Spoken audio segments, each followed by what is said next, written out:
మేడ్చల్ జిల్లా షామీర్పేట్ చెరువుల దగ్గర చాలా చేపలు చనిపోయాయి. దాదాపు 4 లక్షల చేపలు చనిపోయినాయని అక్కడున్న వాళ్లు చెప్తున్నారు. 2 రోజుల నుంచి చనిపోయిన చేపలు నీళ్ల మీద తేలి ఒడ్డుకు కొట్టుకొచ్చాయి. దీంతో 2 కిలోమీటర్ల వరకు కంపు కొడుతోంది. అక్కడ ఉంటున్న వాళ్లే కాకుండా అట్నుంచి రోడ్లపై వెళ్తున్న వాళ్లు కూడా వాసనతోటి తిప్పలు పడుతున్నారు.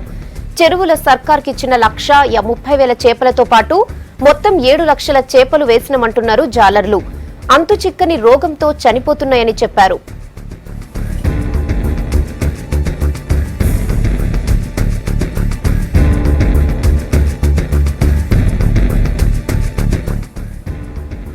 ఇక ఇదే విషయం మీద ఇంకెన్ని ముచ్చట్లు శ్రీనివాస్ అడుగుదాం. శ్రీనివాస్, చెప్పండి, చేపలు అసలు ఎందుకు చనిపోతున్నాయి?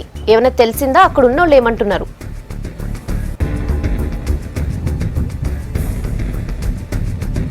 రేహనా, మనం ప్రస్తుతం అయితే మెదక్ జిల్లా షామీర్పేట మండలం ఉండే పెద్ద చెరువు దగ్గర ఉన్నాం. ఈ పెద్ద చెరువులో ఇక్కడ ఉన్న లోకల్గా ఉన్న ఒక 4 ఊర్లలో జాలర్లు ఇక్కడ 7 లక్షల చేపలు తీర్లేసారు. అయితే ఈ చెరువులో ఈ పెద్దగా మనం చూస్తున్నాం, విజువల్గా చూస్తున్న చెరువులో గవర్నమెంట్ ఇచ్చిన 1,30,000 చెరువులతో పాటు వీళ్ళు లోకల్గా 4 ఊర్లలో ఉన్న 62 కుటుంబాలు దీని మీద బతుకుతున్నాయి. అయితే వీళ్ళందరూ కలిసి గవర్నమెంట్ ఇచ్చిన 1,30,000 చేపలతో పాటు మరో 5,70,000 చేపలు తీర్లేసారు. అయితే గత 6 నెలల కింద ఈ చేపలన్నింటినీ తీర్లేసి పెంచుతున్నారు. అయితే ఈ 7 లక్షల చేపలు మొత్తం టోటల్గా ఒక వారం రోజుల నుంచి రోజు కొన్ని వేల సంఖ్యలో చచ్చిపోతున్నాయి ఇక్కడ. అయితే ఇక్కడ చూడవచ్చు విజువల్స్లో మొన్న ఒక 5 రోజుల నుంచి ఒడ్డు కొట్టుకొచ్చిన చేపలు దానిపైన ఒక చిన్న పుండులకు అయ్యి చేపలు చచ్చిపోతున్నాయి. అట్లా సేమ్ దీంట్లో అక్కడ చిన్న పిల్ల చేప దగ్గర నుంచి పెద్ద పెద్ద చేపల వరకు ఇట్లా చచ్చిపోతున్నాయి. అయితే ఈ 5-6 రోజులు జరుగుతున్న ఈ సంఘటన మీద ఆ లోకల్గా ఉన్న ఈ 4 విలేజ్లో ఉన్న ఈ జాలర్లు బాగా ఆవేదన వ్యక్తం చేస్తున్నారు.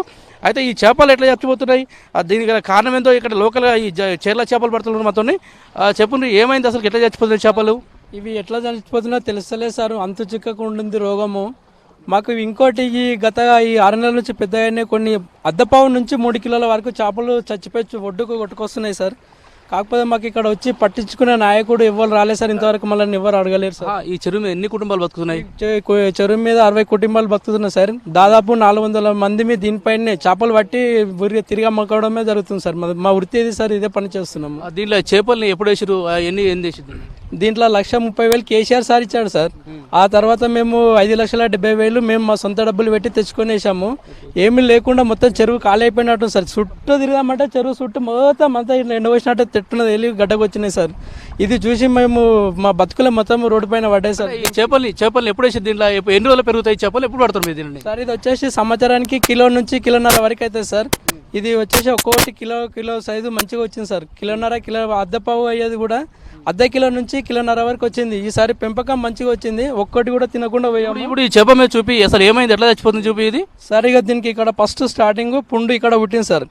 ఇక్కడ నుంచి పుండు పుట్టి మొత్తం శరీరం అంతా రెడ్గా అయిపోయి ఆటోమేటిక్ పైకి లేచి దుంకు కూడా చచ్చిపోయి ఒడ్డున పడుతుంది. ఈ ఒడ్డున పడ్డ తర్వాత 6 గంటల తర్వాత లేచి వలలపై గడ్డకు కొట్టుకొస్తుంది సార్.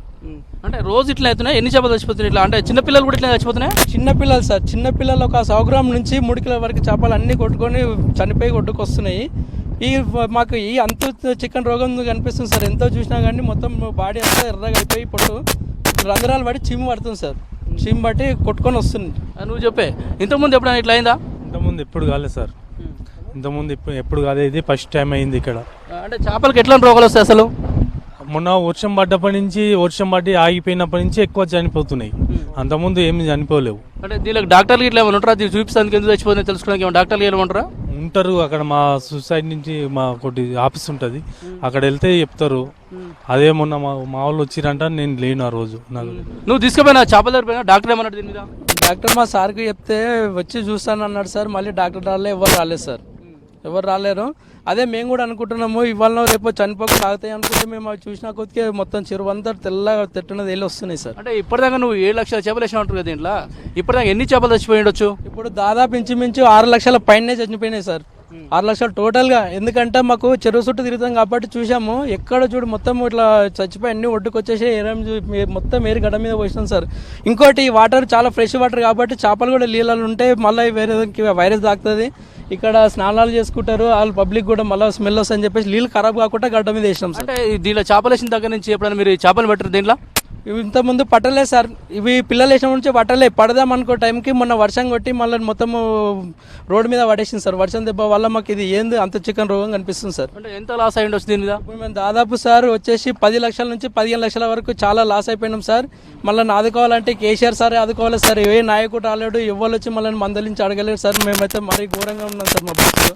ఒడ్డుకు వచ్చిన చేపలు మొత్తం ఏం చేస్తారు మీరు? తీసి ఎక్కడ పడేస్తున్నది లేకుంటే ఓకే తీసి ఒడ్డు పైన ఒక చెరువు నుంచి ఒక 3 ఫీట్ల దూరం 4 ఫీట్ల దూరంలో ఒడ్డుకేసుకుంటూ పోతున్నాం సార్. అవి పట్టుకుందామంటే కూడా మా నీళ్ళు ఖరాబ్ అవుతాయని ఒడ్డుకేస్తున్నాం. అంటే ఒకసారి చూపించి అది పుండు ఎట్లా అయింది, ఎక్కడి నుంచి ఎక్కడ మొత్తం బాడీ మొత్తం అంటే లోపల మొత్తం చర్మం తినేస్తుందా ఇది? మొత్తం ఇగో ఇక్కడ స్టార్టింగ్ అవుతుంది సార్. ఫస్ట్ పుండు ఇక్కడ ఉడుతుంది, ఈ పుండు బట్టి మొత్తం రెడ్గా అయిపోతుంది చేప. ఈ రెడ్గా అయిపోయి అది దీనికి మళ్ళీ ఫుల్ దీనికి ఫీవర్ లెక్కలు వస్తుంటుంది. నీళ్ళపైన దుంకుకుంటూ ఎగురుకుంటూ వచ్చి ఆటోమేటిక్గా చనిపోతున్నాయి సార్. ఒక దుంకిందానికి 10 నిమిషాలలో చనిపోతుంది సార్ అది. అంటే లోపల అసలు మాంసం ముక్క కూడా ఉండలేదు కదా, అంటే మొత్తం తినేస్తుందా, ఎట్లా చేస్తుంది? అంటే ఈ చేపను ఓపెన్ చేస్తే లోపల మొత్తం అసలు చేప ఏం ఉండలేదు, అంటే మొత్తం తినేస్తుందా, మాంసం తినేస్తుందా? అది మాంసం తినేస్తుంది సార్. చీమ్ పడుతుంది సార్ చేపకి, చీమ్ పడుతుంది. ఇక్కడ వచ్చేసి చెక్కిలు రెడ్గా ఉండాలి సార్, ఇవి కూడా వైట్ అయిపోయినాయి. ఇది ఏం రోగమో మాకు దొరకకుండా ఉంది సార్. ఇది ఇదే ఫస్ట్ టైము. గత ఇప్పుడు ఇంచుమించు సార్ ఒక 80 సంవత్సరాల కింద నుంచి మా సొసైటీ సార్ మేము దీనిపైన బతుకుతున్నాము. దీనిపైన బతుకుతూ మేము ఏం చేయాలో మాకు కన్నీరు మున్నీరే తప్ప కానీ ఇంకేం లేదు సార్. అయితే రైనా 70-80 సంవత్సరాల నుంచి ఈ చెరువు మీద బతున్న వీళ్ళందరూ ఈ అంతు చికెన్ రోగంతో చేపలు చచ్చిపోతున్నారు, ఏం చేయాలో తెలియదు అంటున్నారు. అయితే ఇంకనైనా కూడా ప్రభుత్వం కానీ అధికారులు కానీ దీని మీద జోక్యం చేసుకొని అసలు ఈ చేపలు చావడానికి కారణం ఏంటి, భవిష్యత్తులో కూడా ఇట్లాంటి పరిస్థితి ఏర్పడితే ఏంటి పరిస్థితి అనేది ఆలోచించాలంటున్నారు. అయితే ఏదేమైనప్పటికీ ఈ పరిస్థితిపై పూర్తిగా ఈ 7 లక్షల చేపల వరకు చనిపోయిన ఈ పరిస్థితిపై ప్రభుత్వం స్పందించి తమకు ఆదుకోవాలని డిమాండ్ చేస్తున్నారు ఆయన. ఓకే శ్రీనివాస్.